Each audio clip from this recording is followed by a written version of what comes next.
Assalamualaikum, selamat pagi, selamat sejahtera dan selamat terpaling pagi. Sekali lagi, sekarang 9 November 2024. Aku sekarang berada di Taman Negeri Kenaboy. So, tim dah siap-siap. Sekarang ni lebih kurang pukul 4 suku. Kita orang tengah bersiap untuk memulakan pendakian ke Gunung Bersantu. Tim kita orang hari ni lebih kurang dalam 12 orang dengan guide, tak masuk guide. Dan kat sini kita boleh nampak ada dalam 3-4 tim lain lah. So hopefully semua boleh siap cepat dan kita boleh mulakan pendakian secepat mungkin. 4 pagi babe. Aku pun tak tahulah apa nak jadi trip ni. Sebab bila start pagi-pagi macam ni kurang tidur kan. Kita tengok sekejap lagi macam mana. Target saya cuba rest group lah. Tak nak ada yang tersasar di tengah-tengah. Sebab saya yang depan, abang Badik yang paling hujung kan. So saya tak nak yang tengah-tengah tersasar. Geng, 4.47 akhirnya perjalanan dimulakan. Lepas habis sesi taklimat, bacaan doa dan juga menguatkan semangat rakan-rakan pendaki. Ayo anak muda, kita target sunrise puncak. Sembang pore. Sekarang ni masuk kawasan hutan simpang kekal. Kita cilok tepi dia sikit. Waktu ini dijangkakan perjalanan akan makan masa dalam jangkaan 40 ke 60 minit daripada Pintu Rimba menghala ke Sempang Y.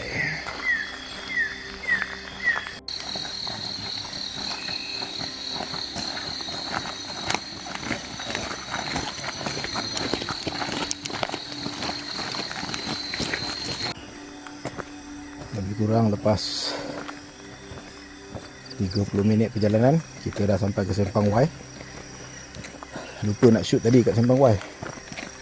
Dan kita ambil trek ke kanan.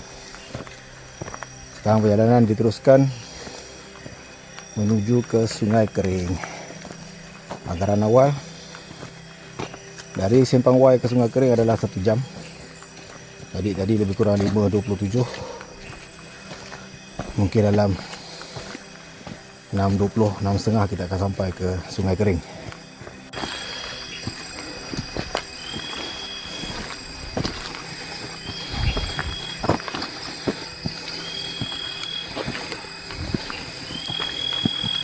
Di sepanjang perjalanan ni ada banyak trek tayar. Artinya dalam gelap ni boleh confirm lah kita melalui jalan orang tempatan juga. Jadi orang tempatan tu mungkin diorang ada kebun dan sebagainya. Ni contoh pesan trek tayar. Menghala ke Sungai Kering dalam keadaan gelap ni terasa macam tak habis-habis. Tapi aku dapat bayangkan time balik nanti, kalau lah kata tengah hari rembang ke atau petang yang panas, confirm berkicap ni. Asyik baik aku dah bawa payung. Korang ada bawa payung tak? Kita sekarang dah memasuki kawasan yang lebih kehutanannya. Trek semakin mengecil. Artinya dah sampai limit yang orang kampung biasa ataupun orang tempatan tak lalu lah. Jadi mungkin inilah dia trek pendaki gunung bermula. 6.35 rombongan tiba selamat di checkpoint Sungai Kering. Di sini adalah sesi untuk berehat sebentar dan juga menunaikan solat subuh. Mana tim aku ni ramai ni orang, mampus.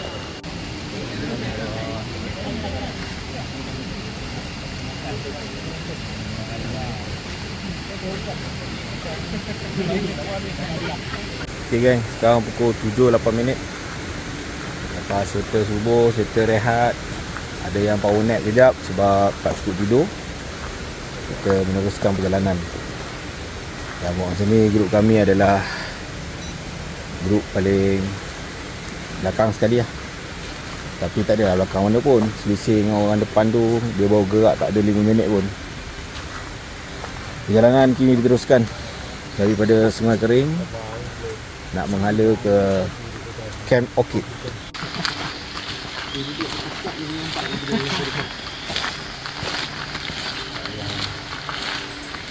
Kita tiba di lintasan sungai yang pertama. Namun kalau tengok, kalau air tak ada tinggi, stepping boleh berjaga, InsyaAllah kasut tak basah lah. Okay, let's go.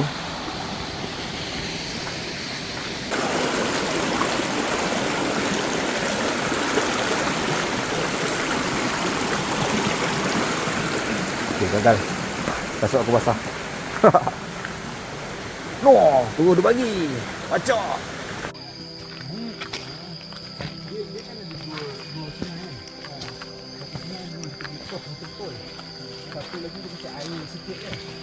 Ni dia geng, perjalanan ke Camp Orchid semakin memacak kalau nak dibandingkan dengan perjalanan daripada Sempawai ke Sungai Kering. Kita banyak menggunakan bekas trek balak lama. Aku syak trek balak lama. So again, lebar dia memang lebar untuk kenderaan kan.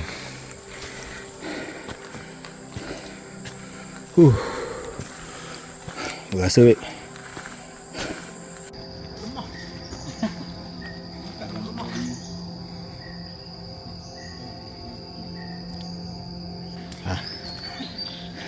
Ini muka orang suruh ambil gambar.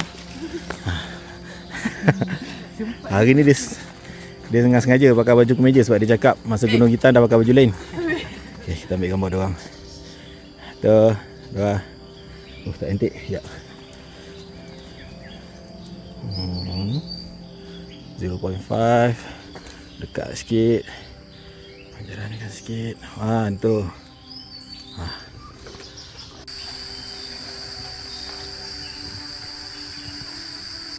Jam apa ni? 9 pagi.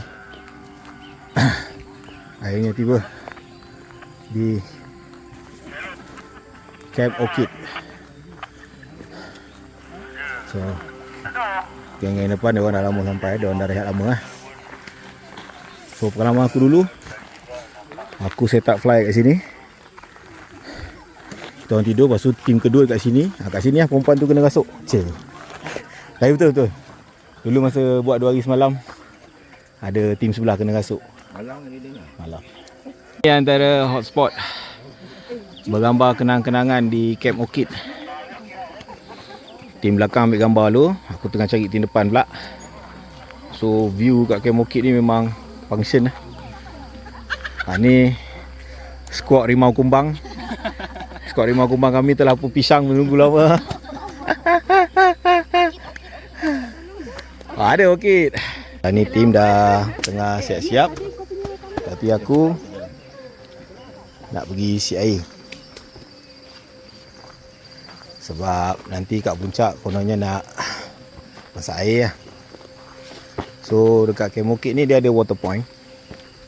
Tapi macam mana nak cakap water point ni boleh ambil air.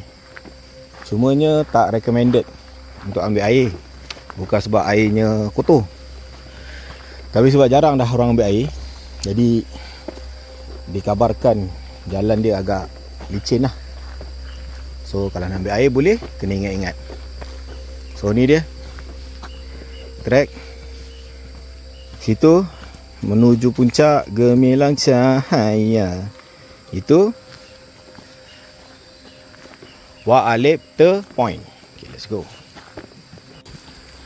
So perjalanan ke water point, trek jelas. Ya, dua warga sikit aku nak jalan sebab tangan pegang kamera, tangan pegang botol kan. Ni trek dia. Ni kita dah sampai dekat water point. Nak kata kecil tak kecil, nak kata besar tak besar, tapi kalau kata kita camping dekat Camp Orchid, just nice. Ya, water point dia ni pun macam agak layan jugalah kalau lepak minum kopi kan. Nasib baik view tak buka sangat. Okay, jom ambil air. aku dah sampai kat beg aku. Daripada barang bersepah berkirai, aku dah susun balik. Aku gerak. Jadi tim kami tadi mula bergerak 9.30. Pukul 9.30 aku pergi turun bawah ambil air, naik ke Mahabek. Sekarang 9.40, 10 minit je turun naik ke Mabarang. So tak jauh lah. Ya, selamat. Jadi kalau nak ambil air, pergilah ambil, namun at your own risk. Pendakian ke puncak semakin terpacak, tapi sekali-sekali adalah reward macam ni. Berapa besar pokok ni. Oh, tengok tu ada orang. Boleh selip macam tu je kecil. Dekat atas ada bunga. Subhanallah. Tu dia penduduk asal. Tak perlulah kau cakap kat dia, Tok, Nek, cucu tu palalu dia okey je. Janji kau jangan bijak dia, guys. Okay, let's go. Bukti Camp Orchid menuju ke puncak.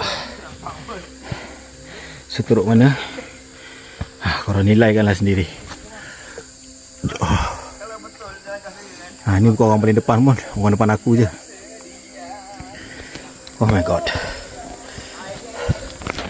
Jadi amaran tegas kepada mereka yang ingin mendaki Gunung Bersantu, saya pada training, cukupkan tidur. Sebab yang geng-geng belakang ni semua geng-geng yang tak cukup atau tidak sempat tidur. Bercakap dengan pokok masing-masing. Ni pokok apa aku tak tahu, tapi nampak kesan luka dia keluar minyak pula, getah-getah macam ni. Siapa yang tahu, tolong letakkan kat komen. Pernah ada orang komen dekat video mana aku tak ingat. Dia tanya, ni apa benda? So ni sambil-sambil tengah melayang pangok ni, nak tutup, nak cover line yang aku tengah penat, aku explain lah sikit. Ok geng, ini yang aku tahu dipanggil sebagai set radio. Ada yang cakap walkie-talkie ke bang? Kadang-kadang aku je lah, tak reti nak explain panjang. Tapi setahu aku, kita panggil dia sebagai radio, bukannya walkie-talkie.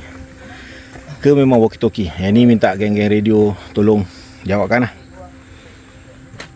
So benda ni tujuan utamanya adalah untuk memudahkan komunikasi. Tu je dulu. Komunikasi antara siapa? Secara praktikalnya antara tim lah. Jadi biasanya dalam tim yang lazim akan ada radio adalah guide,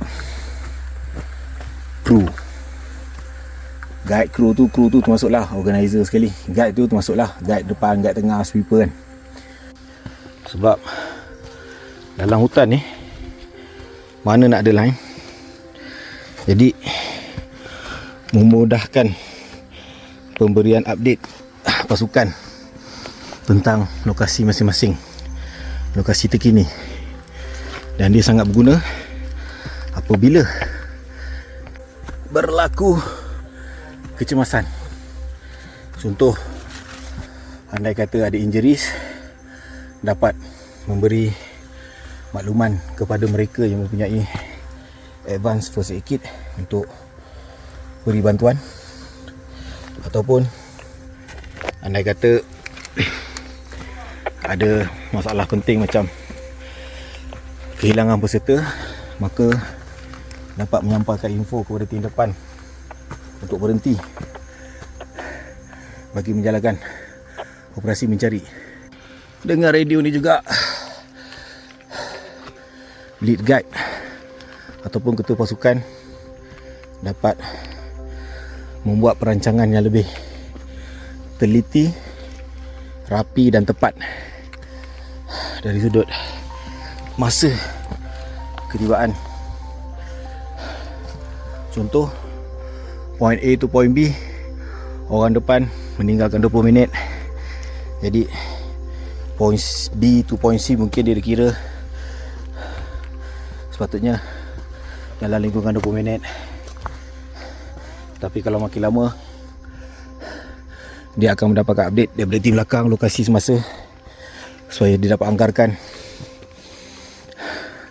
rancangan bantuan ataupun rancangan peralihan. Tapi kena ingat guna radio ni bukan plug and play. Memang dia plug and play je. Maksudnya kau beli, kau tekan-tekan kau dapat pakai. Tapi secara teknikalnya bukan teknikal, secara sahnya melalui peraturan tak silap yang dijaga oleh SKMM ke SSM. SKMM tu Suruhanjaya Syarikat Malaysia. Salah, tengah pacak siut nak bersembang. Tak semua frekuensi, kalau orang tak faham maksudnya lain lah. So kalau kau tengok kat sini dia ada nombor-nombor tu kan, tak semua frekuensi boleh digunakan oleh orang awam. Aku dah beritahu dulu, dia ada range tau untuk civilian band. Ni disebabkan frekuensi untuk civilian band tu macam tak kuat. Jadi kalau nak gunakan frekuensi yang bukan untuk civilian band tu, frekuensi yang kuat tu, perlulah mendapatkan lesen daripada SKMM. Di mana lepas dapat lesen, contohlah dapatlah call sign 9 Whiskey 2 Alpha Charlie Echo. Ini call sign salah satu rakan pendaki gunung yang aku hafal. 9 Whiskey 2 Alpha Charlie Echo.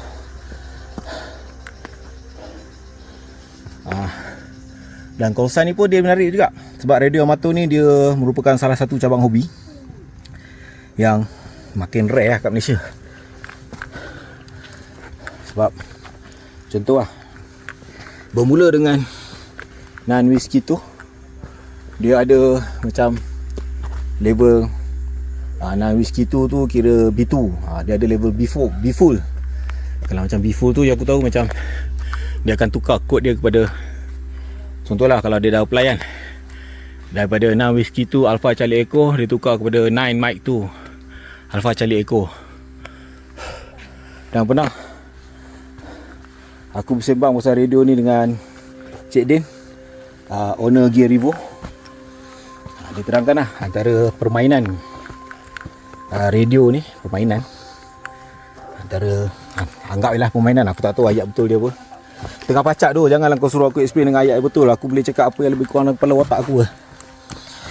Antara sekut mainan dengan radio ni yang aku lebih tahu, kau tak silap ni Cik Din yang ajar. Dia main aim, tembak ke bulan.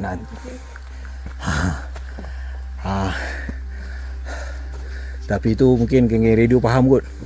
Aku masa dia cakap tu aku faham. Tapi ketika aku nak buat video ni, aku pun macam faham tak faham apa aku cakap. So antara mainan dia juga, orang Malaysia berbual dengan orang dari Indonesia, Thailand, macam tu lah. Tapi aku dah macam teknikal terlebih sikit pasal radio ni. Dan aku pernah ditanya oleh atau pendaki kan, kalau macam tu semua peserta gunung perlu ada radio ke tak? Subjektif juga. Bagus untuk ada, tapi ada bagus, ada tak bagus juga bila korang ada. Sebab bila dengan kawan-kawan bapak ni pacak macam mana aku nak handle, aku letak dulu phone lah. Ambil balik. Dia sebab antara disiplin radio, kau tak boleh main-main dengan radio. Dia ada disiplin, katanya cakap bila perlu je. Tapi kawan-kawan ni bila dah ramai-ramai, dia pergi karaoke lah kat radio. Tak kisahlah kau nak karaoke je lah, duit bapak kau nak beli radio.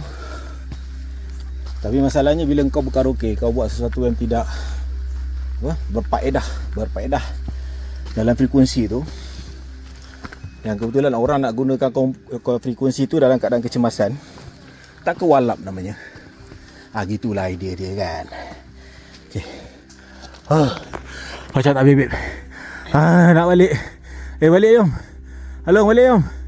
Balik. Ni puncak. Nampak tu? Kita orang dah mendekati sempang Gunung Besar Hantu dengan Gunung Kecil Hantu. Kok-kok lah ya. Ada yang tak tahu. Kat sini dia ada 2 puncak, kanan dan kiri. Seingat aku dah lama tak datang. Ke kanan Gunung Besar Hantu, ke kiri Gunung Kecil Hantu. Tapi buat masa ni pendakian hanya dibenarkan menuju ke Gunung Besar Hantu saja. Dan agak setujulah sebab route jalan ke Gunung Kecil Hantu tu ada kawasan yang agak berisiko. Jalan dah putus. Kalau jalan juga nyawa boleh putus. Jadi itu kita serahkanlah kepada Maling Gunung, khususnya Maling Gunung Maling Gunung Negeri Sembilan. Kalau boleh dia cari jalan untuk pergi ke Gunung Kecil Hantu. Betul tak Gunung Kecil Hantu kan? Gunung Hantu kecil Gunung Kecil Hantu. Gunung Kecil Hantu betul-betul. Dia tengah baca-baca macam ni, aku rasa macam gula tak naik otak. Dan pendakian yang semakin dekat dengan sempang aku cakap tadi, boleh tengok dalam video ni, tak nampak lah. Jari gunung semakin nipis. Belah kiri jurang. Dan actually seberang situ dah jurang. Serta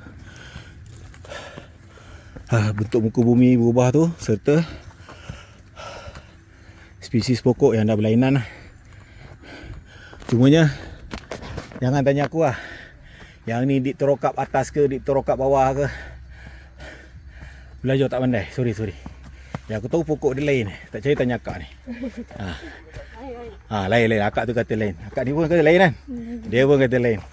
Abang confirm lain kan? Betul. Nampak? Dia pun kata lain bro. Jauh lagi. Apa yang lain bang? Bagi peminat bentuk-bentuk cantik alam semula jadi, jangan risau untuk datang ke Gunung Besar tu, sebab ada juga kawasan macam ni. So area macam ni kita panggil dia sebagai mossy area lah. Mossy area. Namun semestinya tidaklah segemuk segebu di lokaliti lain yang mungkin lebih lembab dan padat. Tapi okey lah, bak kata orang buat rasa-rasa. Boleh lah kalau kena cuaca cantik ke, musim hujan sikit kan, dia gemuk sikit, cantik lah sikit kot. Aku tak tahu, aku main goreng itu, kau tak payah percaya lah. Okay, akhirnya kita dah sampai. Tapi sampai kat Sempang lah Nat. Tu dia Sempang, Gunung Besar tu dengan Gunung Kecil Hantu. Ni hero-hero kita. Yes. Ni arwah-arwah ni semua dia dah beratas sampai bawah balik. Alhamdulillah bang, naik 3.5 ni. 3.5. Korang terlalu laju untuk aku lah. Aduh. Barai Syah. Puncak ni. Bukan diam je. Tak payah percaya kan? Jangan. Gunung ni sesuai tak untuk newbies? Tak disarankan. Tak disarankan Tak disarankan. Naik Gunung Datuk tu. Angsi dulu, angsi. Mana tu agak-agak Datuk dulu ke, Angsi dulu ke, Gunung Besar tu terus? Dulu. Dulu. Loop buat loop Datuk, baru boleh sini. Okey, tengok Kalau tanya aku tak payah daki gunung terus lah. Jentil lah. Jentil.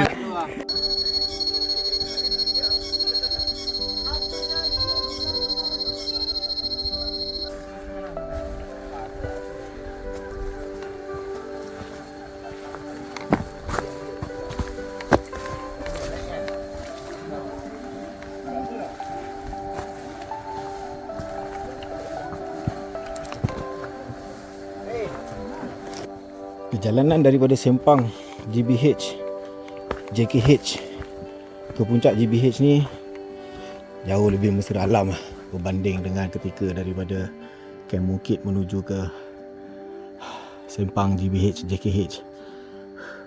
Ni sesi gambar. Kami ni sebenarnya lebih kurang 230 meter je lagi daripada puncak. Tapi kepenatan kita take file lah. Pun hari ni ramai. Kat depan tu ingat ada 60 orang lah. Puncak Gunung Bersatu ni tak ada bersama lah. Sekejap lagi insyaAllah sampai nampak lah video puncaknya macam mana. Tak apa, kita ambil angin dulu kejap. Kasih yang depan turun. Agak-agak berhenti turun dah. Tapi kalau lepas dia nak buat macam mana? Dia sampai dulu kan.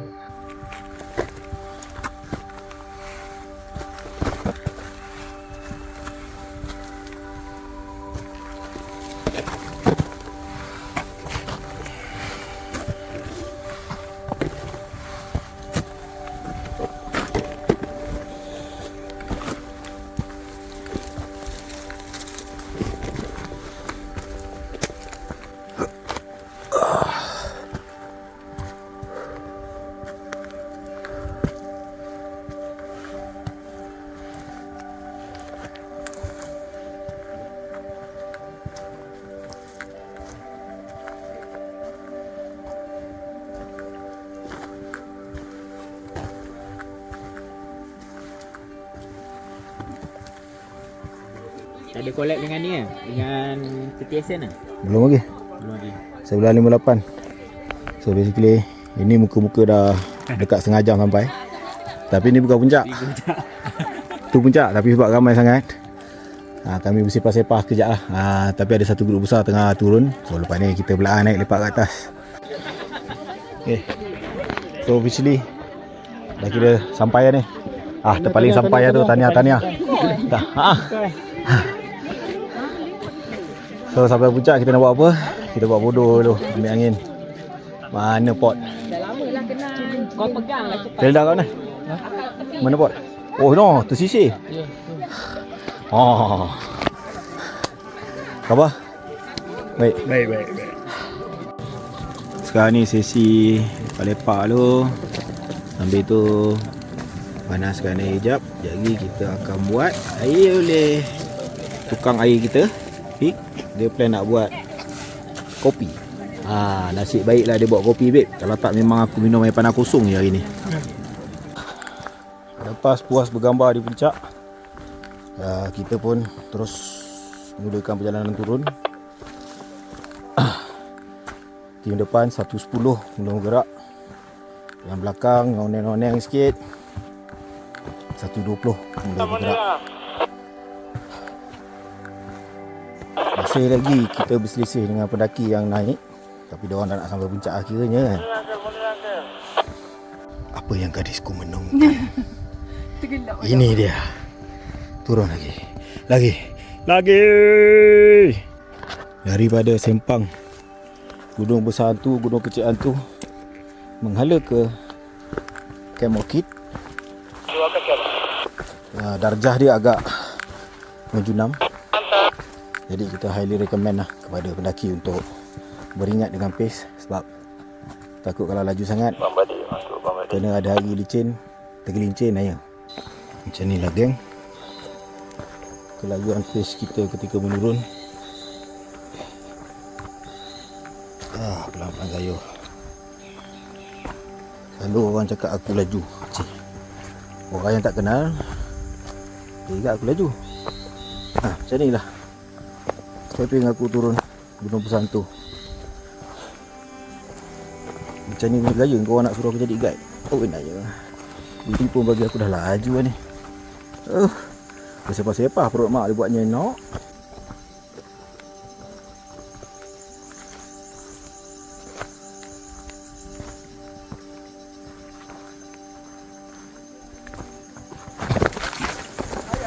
Ayah. Itu dia. Sibuk tengok kat skrin, tangkap biawak. Ni namanya bila jatuh tangkap biawak tau.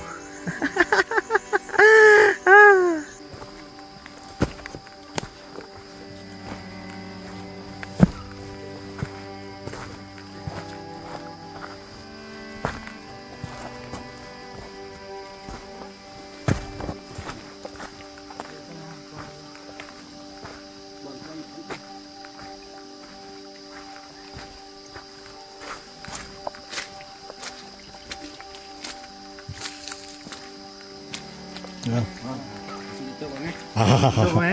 ambil gambar saya masukkan banyak kali tau.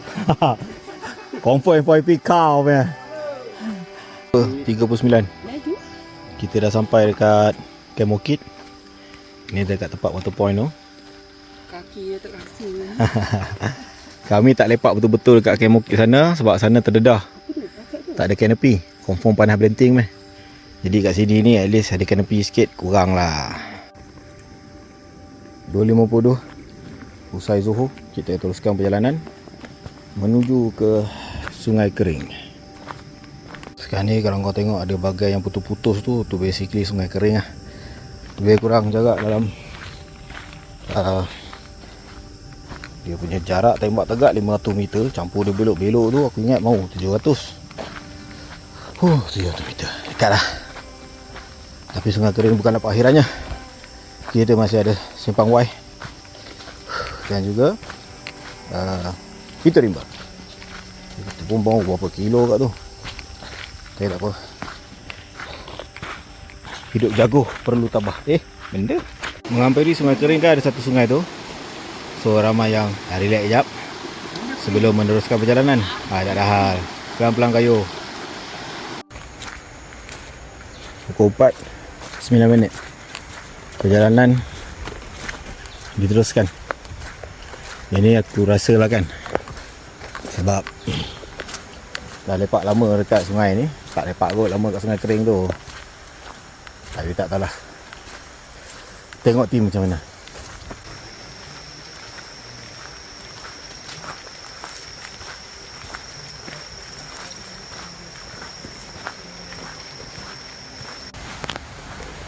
Pukul 4.19 kita selamat sampai di Sungai Kering.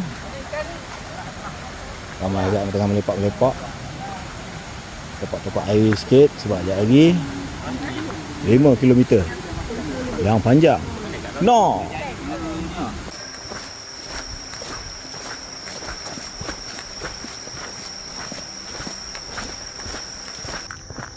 Sekarang ni pukul 4.50. Kami dalam perjalanan daripada Sungai Kering ke Simpang Y dan seterusnya ke Pintu Rimba. Tapi apa nak beritahu kat sini, sekarang ni pukul 4.50. Tapi kalau korang boleh tengok kat atas tu, tak berapa nak cerah. Jadi aku nak beritahu, dalam video ni ketika kami menuruni daripada Gunung Busan tu, awan menjadi mendung, belum hujan atau tak hujan. Jadi perjalanan agak selesa lah. Namun kita boleh agak yang kalau lah kata hari ni cerah, view cantik kat puncak kan. Aku ada pengalaman di puncak Gunung Besantu ni dalam keadaan open macam tu, panas berdenting. Dan aku actually dah prepare dengan ais untuk trek balak 5 km ni. Tapi alhamdulillah lah, cuaca mendung-mendung ayam. Mudah-mudahan sampai ke kereta, sampai ke Siap nanti tak hujan lah. Mudah-mudahan. Jadi pada kawan-kawan, korang boleh tengok sendiri track dia ni kan, nampak canopy tak ada. Jadi artinya korang bayangkan lah, bila time hujan apa jadi? Time hujan lah. Bila time panas, macam mana terik dia? Dan apa nak buat?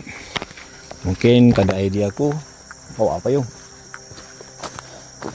Dan bila time hujan, kau tengok sendiri track dia.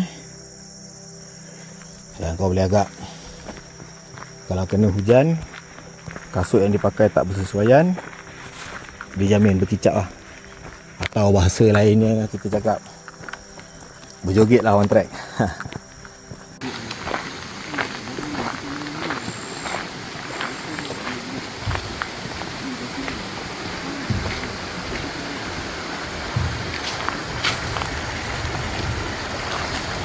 Sekarang ni aku dah mental geng.